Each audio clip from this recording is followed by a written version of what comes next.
A second prominent approach to ethical reason is deontology. I've already talked about utilitarianism, consequence-based theory. Deontology is not so much focusing on the consequences, but on duties and rights of individuals. And in a different lecture, I'll be talking about virtue ethics. It focuses on the character of persons. And I think it's important and helpful to have these different analyses, different theories that try to make sense of our morality, because although they are sort of competing views, at the same time, they help us to see the different aspects of ethics, the different types of moral arguments that we are often referring to in all our discussions. And it might be very helpful to recognize those arguments also in practice. So in another lecture, I'll be talking about utilitarianism and with an emphasis on the idea of impartiality or equality between people. The idea that we should bring about as much well-being as possible, in a way, irrespective of whose well-being it is. And a theory that focuses on the consequences, which implies also that we are equally responsible for what we do and for what we allow to happen where we could have avoided it. And you might remember the ethical thought experiment of the trolley problem, where the analysis was that, okay, if you can save 5 persons by switching the tracks for a runaway trolley, but it will cost the life of 1 person, then yeah, if you switch the track, you will be maybe responsible for the death of that 1 person, but you also be responsible for the saving of the 5 others. And utilitarians would even argue that if you don't do that, in a way, you are responsible for the fact that 5 persons will not die. And if you would accept that story, then maybe you also have to accept, and that's even more difficult, this story on that if you do not push the fat man from the bridge, you will be responsible for the death of the 5 persons who are on the track of the runaway trolley. So this is the idea that you are responsible for what you do, but also for the things you could have done, but decided not to do so. And I think most people would not even think of pushing the fat man from the bridge in order to save 5 lives. And deontology is a theory that helps us to capture those moral intuitions, why it would be wrong to push the man from the bridge, even if you can then save 5 other lives. And one way to introduce deontology is maybe to refer to a scandal that happened in Europe in 2013, the horse meat scandal. It was found out that with DNA samples, etc., that in many samples of beef in all kinds of food products, pizzas, lasagna, etc., that in beef, which there were all kinds of traces from horse meat and even from meat from pigs. So where things that were products that were put forward as 100% beef actually were not 100% beef at all. And this raised a large scandal. People were really angry that this could have happened. It was, of course, a large fraud. People have been convicted for this. Companies have gone bankrupt as a result. Now, the interesting thing to ask is, why was it wrong for some companies, some people to mix horse meat with beef? Utilitarians would simply explain, well, presumably because it would have bad consequences. It might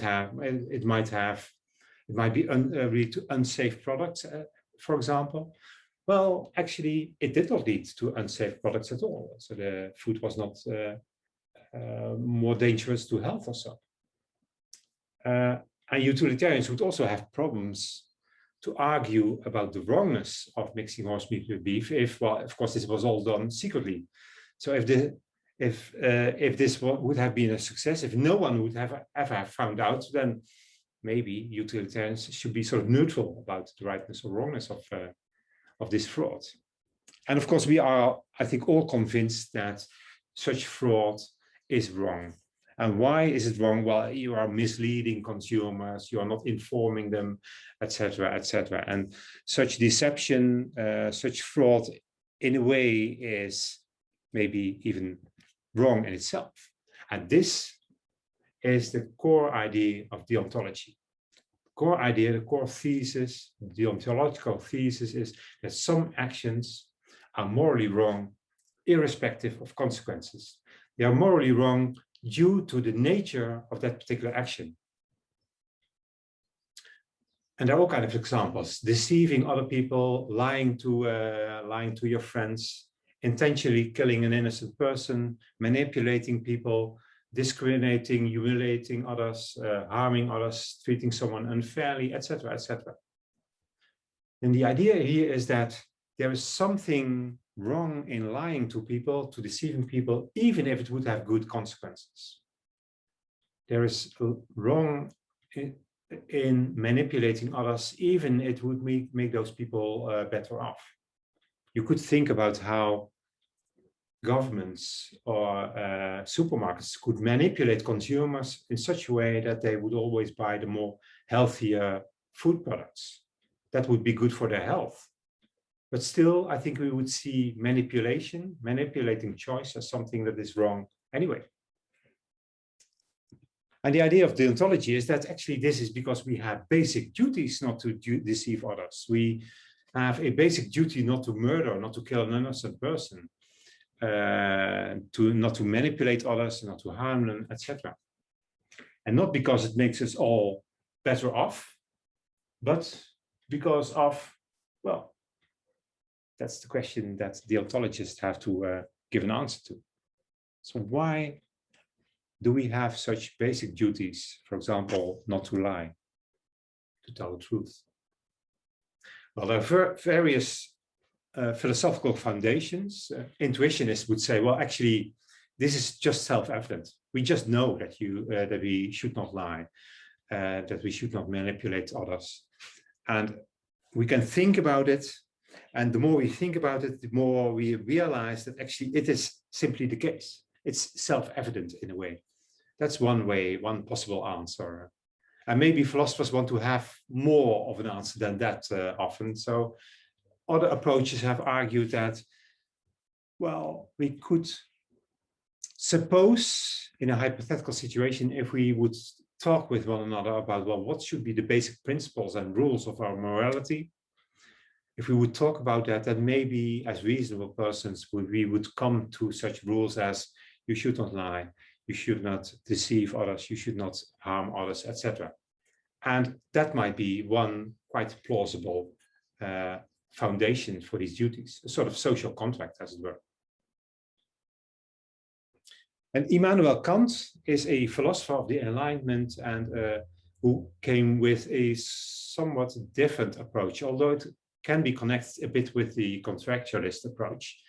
I will not do that for today, but he argued that such duties can be grounded in the acknowledging and respecting of our own rational nature and also respecting the rational nature of other human beings. So let us take a closer look at Immanuel Kant's approach to ethics. Immanuel Kant, who lived in the 18th century, is maybe the most, in the Western world, most important philosopher of the Enlightenment. And he really focused on this idea that human beings are rational beings. And because we are all rational beings, we can use our reason, we can also make choices on the basis of reason. He argued, and this is a bit of sort of the credo of the Enlightenment, dare to use your reason, sapere aude. That also means not always doing what others tell you to do. So in times where it's used to, well, in the past, in those days, it was more common just always to listen to the church. The church would tell you how to act, or the king would tell you how to act. And that is what people's ideas about morality was all about. He said, well, we can stand up as individuals and make our own choices and govern our own actions because we are beings with reason. We can think about that and we can come to good conclusions in that respect. So maybe this is a very nice picture of, say, that individuals are sort of getting their own freedom and autonomy back.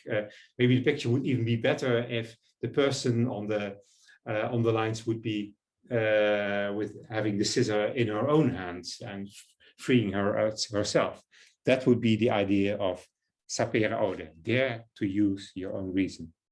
So let's make the link to ethics. One of the central ideas in Kant's moral philosophy is autonomy, because we as human beings have the capacity to make choices, to steer our own lives, to shape our own lives. Well, we can think, we can set goals, we can reason about how to live, how to act accordingly. That's the idea of autonomy. And this autonomy, this capacity has special value, and he called that value dignity. The dignity of every human being is the idea that each individual has this particular capacity, this reason to make choices. And this autonomy, so what makes human beings or rational beings in a way special, is not just the freedom to do whatever you like. It's about governing your life. So taking control of your life, being in control. And if we recognize our own autonomy, maybe we should also recognize the autonomy of others as well. And if you do that, in a way, that was Kant's idea. It means that we recognize that we are bound by a universal moral rules that apply to all of us. And in a way, this is presupposed in our morality, because in all kind of, if I make silly choices, if I do something that you would not expect, if you think that what I'm doing is the wrong thing to do, then you will ask me, well, why did you do that? Anyway, you hold me responsible for the choice that I make. And this practice of holding one another responsible is just sort of the flip of the coin of recognizing and respecting that others have autonomy. So if we think it makes sense to blame someone for what he or she did, well, that only makes sense if we do respect each other's freedom and do respect each other's capacity to make choices that are reasonable. So responsibility and autonomy are sort of the flip sides of the same coin. And recognizing autonomy is in that way, in a way, central to our moral practices. And as I said, autonomy for Immanuel Kant was the special value of reasonable persons. And if we see this autonomy as a special value, he called it dignity, well, we see that back as a central idea, as the basis for the United Nations Declaration of Human Rights. All human beings are born free and equal in dignity and rights. They are endowed with reason and conscience and should act towards one another in the spirit of brotherhood. So this idea that was sort of developed by Immanuel Kant, and actually also by some others, even some before him, but Immanuel Kant most famously sort of elaborated theory on this. This is also the backbone of the Declaration of Human Rights. So talking about human rights really fits within this deontological approach. And talking about rights in a moral discussion, in an ethical discussion, actually is a very strong language. So it's the idea that individuals have rights, in a way, gives them sort of the possibility to hold up all kind of considerations. So, for example, in a way, it could be an argument against utilitarians. If they would say, well, actually, it would be the best for the most of us if we sacrifice you for the common good, then the idea of human rights is that you can sort of stand up for your rights and actually say, okay, but in a way, this is a sort of a Trump argument. Well, not President Trump, but an argument that trumps others, like in playing cards. An argument that always wins, always has more weight than all kind of other ethical arguments. So that makes clear that the language of rights is really very strong rights. And indeed, that fits with the deontological thesis. A human rights violation is inherently wrong, even if the consequences will be favorable for many people. And that makes also clear why maybe we can be so angry when we see human rights being violated, when we see that some groups are discriminated, are treated in an inhumane way, and we protest against governments when they do not respect such rights. Now, what Immanuel Kant did was, by thinking about the idea of autonomy, he also was able to formulate a central principle for his theory, which is really a different principle compared to the principle of utility, for example, utilitarianism. Well, actually, the complication is that he formulated this principle, which is called the categorical imperative. He formulated that in different ways. So we have at least 3 versions of the central principle, the categorical imperative of Immanuel Kant.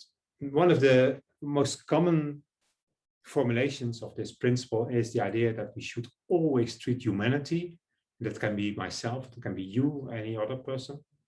We should always treat one another as an end in itself, and not merely as means for one's own purposes. And I think, even though treating someone as an end in herself is maybe a bit abstract language, I think it triggers certain intuitions. And certainly the idea that we should not use others as means for our own purposes, or maybe someone else's purposes, I think that makes a lot of sense and fits with our common morality.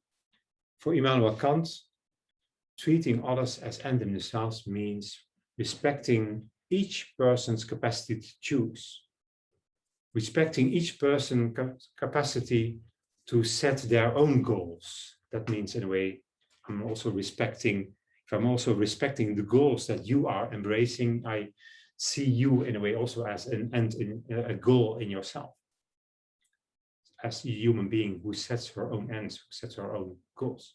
And if I do so, then it makes also clear, because anyway, I'm then treating you as how I would treat myself as well. I see and treat others as equals, as equal respect.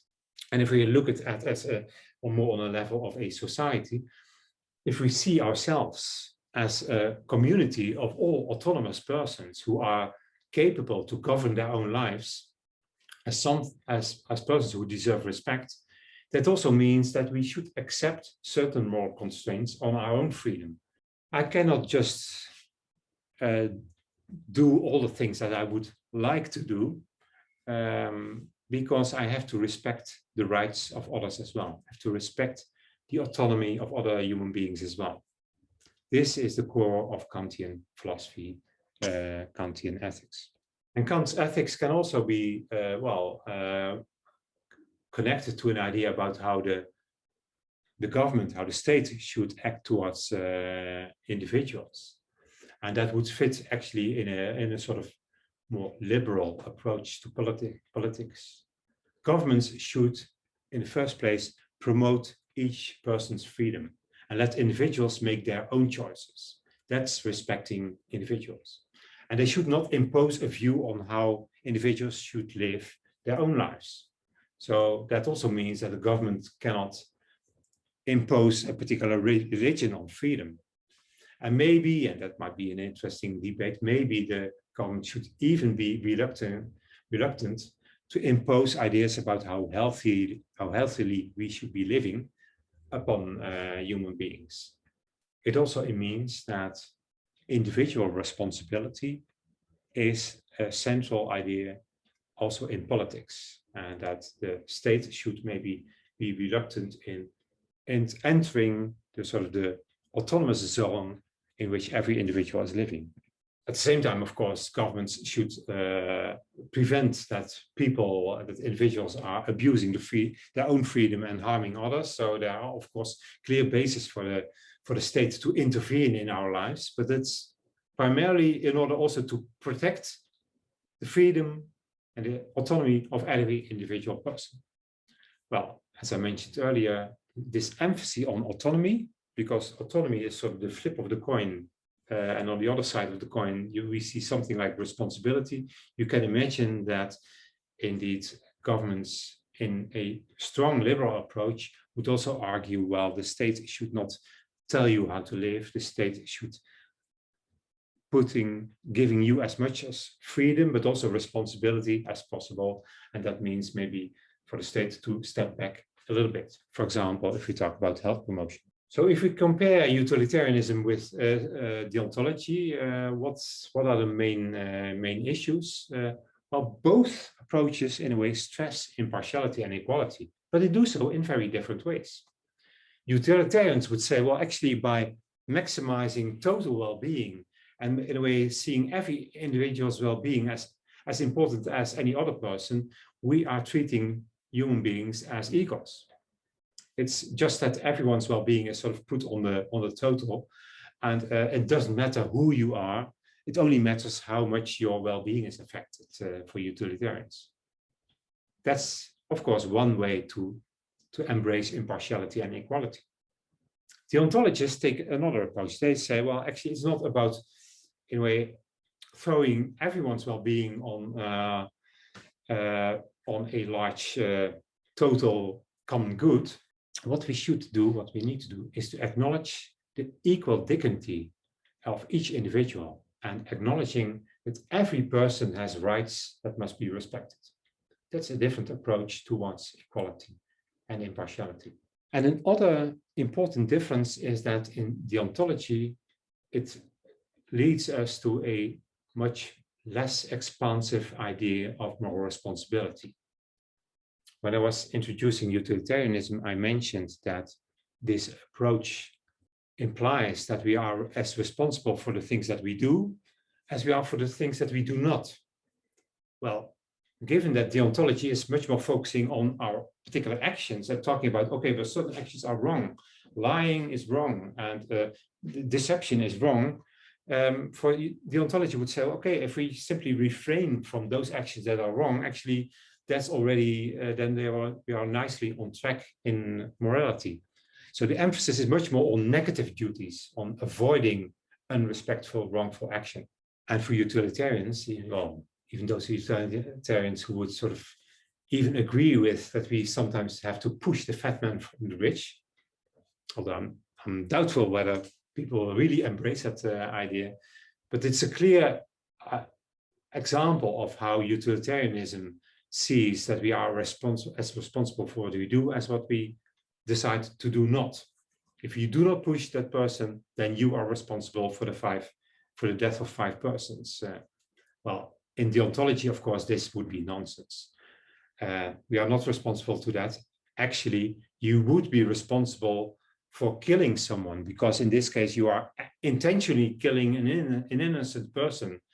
It might have good consequences in the sense that you save 5 lives. But of course, throwing someone for a train is wrong in itself. And that comes back to the central claim of deontology. And also the things that I mentioned earlier, that we should not lie, that we should not manipulate others, we should not kill others, we should not harm others. In Kantian philosophy, that can also be reduced to the idea that we should respect those others. We should respect human beings with autonomy. And in that sense, there is this Kantian answer to the question that I start with: why would we have such basic duties? Like utilitarianism, deontology is not without problems. One problem that I will not discuss in detail will be that if it's all about autonomy, that then in a way there's little room for also thinking of direct duties to beings without autonomy, without practical reason. So whereas Jeremy Bentham, the utilitarian, said, well, we should also take into account the well-being of animals, Kant would not see that we have duties towards those animals themselves, or towards demented persons, for example, towards babies. Maybe we should, of course, take their well-being into account, but that's not for those persons themselves, because they have no autonomy anymore. And that's, well, maybe that would be a bit unsatisfactory if it's not about those persons themselves within this theory. So that's one problem that we would like to have a bit of a solution, an answer to. Another problem that I'll discuss in a little bit more detail is that deontology, certainly in Kantian's approach, is not flexible at all in difficult situations. Because if certain actions are intrinsically wrong, maybe that might imply that all basic duties actually are absolute. You should always do your duty. And then the question rises, how should we deal with the conflict of duty? And there is this one famous case elaborated upon by Immanuel Kant himself. That's the idea that the example that suppose your friend is in danger, there is a murderer in the street, and that murderer, he wants to kill your friend. And now your friend is hiding himself in your own home, in your own house, and the murderer is knocking on the door and asks you, well, is that particular person, have you seen him? According to Kant, in such a case, well, we should never lie. So in this case, you should also not lie. And there is this nice movie clip by BBC, animated clip, that really shows this example. Can we really accept the implications of Kantian philosophy in that particular case? So Immanuel Kant's deontological theory, in a way, gives us an interesting perspective on the grounds of our obligations and duties, but it's also quite unflexible. So how to deal if you are in a real conflict of duties? You must protect your friend, and of course, you should also tell the truth. Maybe for Immanuel Kant, it was difficult to solve that problem. But I think in our normal lives, we are well able to do that. And we do that by, in a way, weighing those conflicting duties. Which of those duties is the strongest given the circumstances of where we are?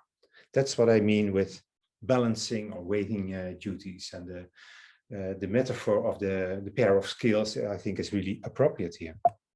So that would mean that rather than seeing obligations and duties as absolute, as Immanuel Kant would do, we would see them as, philosophers call this prima facie. They are due at first sight. But upon reflection, if two prima facie duties are in conflict, we have to balance them, and on the basis of that come to a judgment which of those two is the most weightiest in this particular context. And then, anyway, we are deciding which duty is overruling the other duty, and which we could then consider as the actual duty that we have to act upon in this particular situation. And the duty that is losing in this, that's seen as less weighty in this situation, does not completely go away, because I might still feel guilty that I didn't tell the truth to someone. And in other types of situations, I might have maybe even new obligations to repair that I did something that I should not have done in certain ways. But weighing duties, let's take a closer look at how that could play a role. If we try to weigh conflicting duties, then anyway, we need to think about what is the severity of the infringements of if we are violating this duty rather than the other one in this particular situation. You can imagine that telling a lie is much less of a problem in some situations than in others, and therefore context really counts. And we then have to decide which of the options is the least problematic, makes the sort of the smallest infringement on the basic principle or basic duty compared to the other. And that also includes taking a look a bit, of course, at the consequence of our actions. And then as a last step, it might indeed be necessary also to countervail or compensate for the infringement of on the duty that ultimately was losing in the weighing process. So let's take an example here. Suppose you are the new manager in a meat company, and you find out that your company also, during this horse meat scandal, your company also had made several mistakes mixing different types of meat together. And luckily there was no deliberate adulteration, but still mistakes were being made. Now, should you proactively inform the authorities and the clients and the public? As a manager, you will acknowledge that this may cause grave risks for your company, and you are employing maybe 500 persons, so you are really in a dilemma. On the one hand, I might have a duty to tell the truth, to disclose information that many people will find important. And on the other hand, I have a duty to protect the interests of the company and specifically also the employment of all the people who are working in this factory. Now, is there an option that does most justice to both duties? And this requires us to think about also maybe even the background of those different duties. And you can ask, for example, why exactly do we need to give information to the public now? Of course, it's sensible to be honest about what has been happening in our company in the past. But it's not obvious that the public now have a right to immediate disclosure of past mistakes. So maybe it would make sense to give priority to measures to prevent new faults and misinformation. So if we are not certain whether the public has an immediate disclosure of past mistakes, then we might need to give priority to measures to prevent new faults and new forms of misinformation, because that would do justice to, on the one hand, securing informed choice of clients in the future, and it would also protect the interests of employees and the company. And then maybe you have to consider about disclosure after such measures have been taken. So maybe you should first see to it that things are going well now, and that it's that you can be certain that no of such mistakes can happen in the current context. And then you might take a next step in thinking about to what extent do we need to inform the authorities or maybe even the public. It would have been different if the mistakes would have been deliberate choices, because then you could argue that the public really have been deliberately wronged. And it would also be reasonable to assume that immediate disclosure now is owed to them. So you have breached their trust and willingly did so. And if you acknowledge that it was a mistake, then maybe you should come to the open immediately in that respect. So that's a way of weighing conflicting duties, and you can have all kinds of comments on this particular case, but it's just an example about how reflection on the different duties might help to think about how to balance them in this particular situation. So I come to a conclusion about deontology. The core thesis in deontology is that some actions are intrinsically wrong, irrespective of the consequences. And this offers a different type of argument compared to utilitarianism. It offers a central place for autonomy, and therefore this approach in ethics is clearly linked also to more liberal political philosophies that put freedom and autonomy really central. And as another side of that particular coin, it might also imply that there is a strong emphasis on personal responsibility. For example, when we are talking about personal responsibility for health and for healthy nutrition, for example. There are certainly a number of weaknesses in Immanuel Kant's approach. One is that it's rather inflexible, but in practice we can make room for weighing conflicting duties, as I've suggested earlier. And another more fundamental problem might be that the emphasis that Immanuel Kant puts on autonomy actually leaves no clear room for direct duties towards babies or towards animals. And maybe we would want to think a bit differently in that respect in our days as well.